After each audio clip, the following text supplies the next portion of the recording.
Okay, here we have the content that you need to learn for the second part of paper 1, conflict and tension between East and West, 1945, the end of the Second World War, up to 1972. And there's 3 parts again. Part 1, the origins of the Cold War, how it started. Part 2, the development of the Cold War, how it changed later on, after 1950. And then part 3, the transformation of the Cold War. So this course is really structured, as you can see, in looking at how things developed in the conflict and tension between East and West, essentially between the USA and the USSR. Take your time to pause now if you need to, and go through the content, asking yourself how confident you are in each of the sections. Is there something that you need to go over to revise in more detail? So this comes directly from the specification. This is everything that you could be asked about.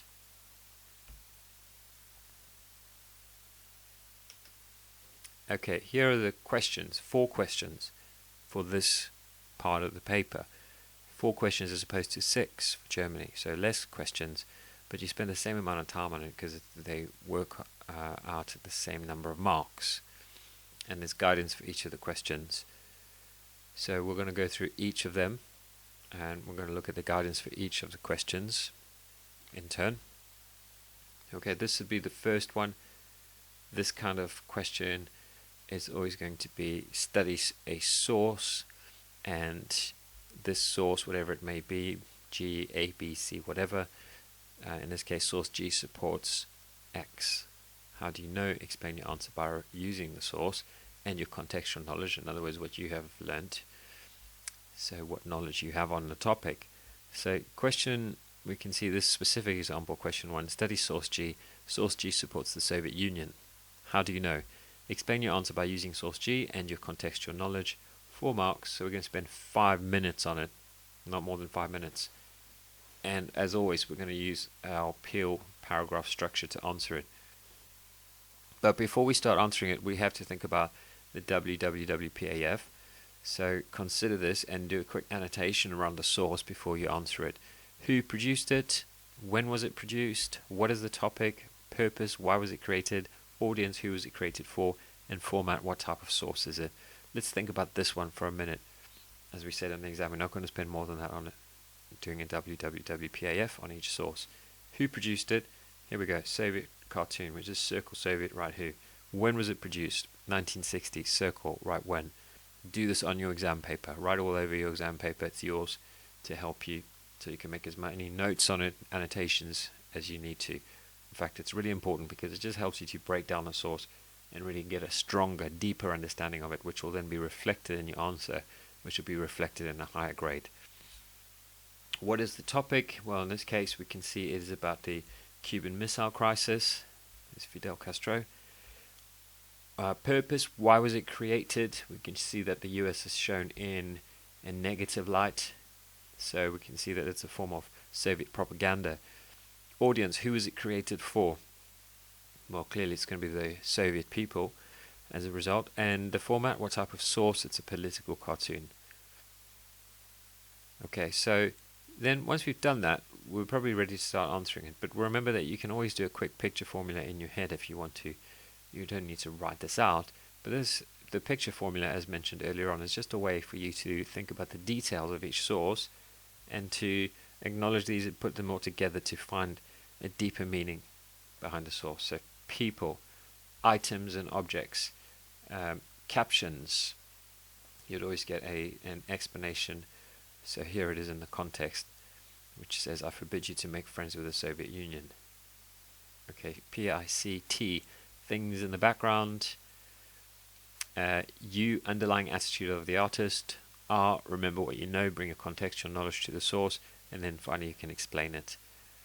Now, to make sure that you take account of the context, here it is. It gives you an explanation for the source. So don't just focus on the source, but read this that you're given, because it's going to help you hugely to understand the source. You know, it's there for a reason. The exam board are making it easier for you, so it would be crazy not to take account of it, not to take time to read it. 5 minutes, 1 Peel paragraph. We've done a www.paf, so we're ready to start. We comment on what the detail suggests. It's making inferences, specifically referring to individual details and using your own knowledge to support your inferences. Okay, then we can see the next kind of question that comes up is study sources H and J. Again, it might not be H, it might not be J, it might be A and B or C and D, whatever it is. How useful are sources H and J to an historian studying, whatever it may be? In this case, it would be how useful are these sources, two sources, to an historian studying the Potsdam Conference. Explain your answer using sources H and J and your contextual knowledge, so what you know, your background knowledge. This is a 12-mark question. It's heavily weighted. You should spend 15 minutes on it, and you should respond in 3 paragraphs. Once again, only once you've done a www.paf on each of the sources. So here's one source, and once again you're given its context, so read it. This cartoon about the Potsdam Conference from the 17th of July to the 2nd of August 1945. The cartoon shows the big three, Churchill, Stalin and Truman. It was published by the Daily Mail on the 16th of July 1945. And here's the second source. I'm not going to go through all of this. You can pause it, you can read the sources, and then you can have a go at answering the question. But with this kind of question, it's just important to point out you get 2 sources, and you're expected to compare them in answering the question. How useful, in this case, how useful are they to historians studying the Potsdam Conference? So, 3-part plan. We said the first paragraph would analyze the first source, so this one here, saying how it's useful. What inferences can you draw from it? What does it suggest? You might talk about limitations, what it doesn't tell us. Paragraph 2, analyze the next source. So here it is, once again making inferences. What do the details suggest?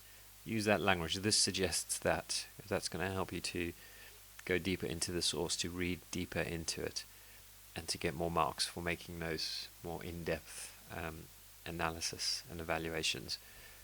Then when you've done that, again, you could talk about limitations if you wanted to.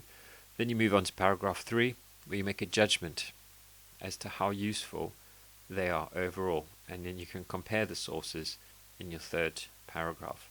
And as always, bring in your own knowledge to support what you're saying, to show a deeper understanding. Okay, here is the question. We said how useful are sources H and J to an historian studying opinions about the Potsdam Conference. Question 3 is a write an account question. Write an account of how X, whatever the situation was, whatever the event was, became an international crisis for 8 marks, so 10 minutes, 2 peel paragraphs. The important thing with this question is understanding that this is about cause and consequence. It's about development. So your first paragraph is where you're going to pick up one aspect of this event. What you could say started this event. So X became an international crisis when? Don't go too far back, because obviously with history you can always go further back and think about what started something. But just focus on the event, the year in which it happened, and talk about that specific time period, what may have been a catalyst to start it all off, and then explain it. So how this became an international crisis when, using the peel paragraph structure. Then you move on to paragraph 2. The crisis worsened when, and this is the important thing to get your 8 marks here, as you're showing the cause of something and how it flowed into the next stage and how it affected the next stage of what you could say it might be about an international crisis or something like that. We'll look at a few examples in a minute. Describe the cause, that's the evidence, and analyze the consequences in your explanation. Of course, you want developed and complex explanations to get 8 marks. Here's an example. Write an account of how events in Berlin became an international crisis during 1961. Or write an account of how the Marshall Plan and the Soviet response increased tensions between the superpowers between 1947 and 49. Write an account of how the shooting down of a U-2 spy plane in 1960 became an international crisis. And here are some more. So again, if you want to pause read through these questions and take some time, 10 minutes of course, to answer them. Maybe you need to go back and revise some of these sections, then have a go answering them. And then that takes us on to the last question. Just 4 questions, so the last question in this section of conflict and tension between East and West. We'll go along the lines of, use the language along the lines of, the main reason for X was this aspect. Here's an example. The main reason for the development of the Cold War in the years 1945 to 1949 was the Truman Doctrine. We'll look at some more examples in a minute. How far do you agree with this statement? Explain your answer. This is a 16-mark question, and you get 4 for spelling, punctuation, and grammar. But we did say that you need to take your time to really be careful and aware of spelling, punctuation, and grammar with all the questions that you answer, so you're giving a good impression to the examiner. 25 minutes, it's a 5-part plan. If you need to go and watch the video again, we said you can just Google or go to YouTube and search how to write a good essay. It's the first one that comes up. Your introduction should be really short because it's not a lot of time to write an essay. So 3 sentences: introduce the question, outline the argument, and the statement of your view overall. Then reasons for, perhaps reasons against, your next paragraph. In other words, the main reason for the development of the Cold War in the years 45 to 49 was the Truman Doctrine. In this paragraph, then you would say, well, yes, and in some ways that's true because, and you can use Peel to outline reasons why the Truman Doctrine was important in the development of the Cold War. You're not saying it's the main reason, you're just explaining why it was important. And then the reasons against, what other factors, what other reasons were important in the development of the Cold War. That's where you're going to outline them in the reasons against, your next paragraph using Peel. And then you can get onto the crunch, and this is where you say what you think the main reason was. And probably it's a good idea you keep that back, so you're not going to talk about it in either of these two. Or maybe you're going to come back and say, overall it was the Truman Doctrine. Maybe you're going to come back to your crunch and say, no, it was something else. Or maybe for a more complex judgment, you're going to show how events work together to create in this case we use the question terminology, in developing the Cold War in the initial years. Again, we want to have developed and complex explanations. That's where you might link different reasons together. You might link some of the reasons you've spoken about in these 2 paragraphs in developing an explanation of how they work together to become the main reasons for why something happened. Your conclusion, like your introduction, must be really brief, just 3 sentences to sum up the points discussed. That's all you need to do. So just give a overview of what you've said, and if you've used Peel well, all you're doing is you're rewriting or restating your reasons from each of these 3 paragraphs. And then you just finish with what your main point is. Do make sure you take your time on this question, and you want to get it right. So when it is 16 marks, so it's a heavily weighted question, you must make sure that you don't take too long on the previous 3 questions. You do have the time to answer this one well, but it doesn't matter in which order you answer the questions. You could start with this question if you wanted to. Here's an example of a good answer to this question. So, the main reason for the development of the Cold War in the years 45 to 49 was the Truman Doctrine. How far do you agree with this statement? Explain your answer. There's a really short introduction. The main reason for the development of the Cold War was the actions of the USA, with the Truman Doctrine being just one part of this. So that's more developed, isn't it? It's not just saying there's one reason, but it's showing a complex understanding. There's your structure, 5-part plan, paragraph 1, paragraph 2, paragraph 3, where it says where you will say what you think the main reason was, and then a very brief conclusion just to sum up. Take your time to, if you want to, pause this page and read through this answer.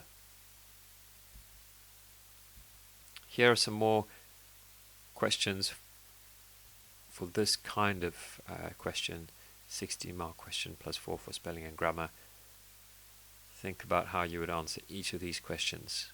Take your time to pause it and read through them and maybe have a go at doing some of them in time conditions in 25 minutes.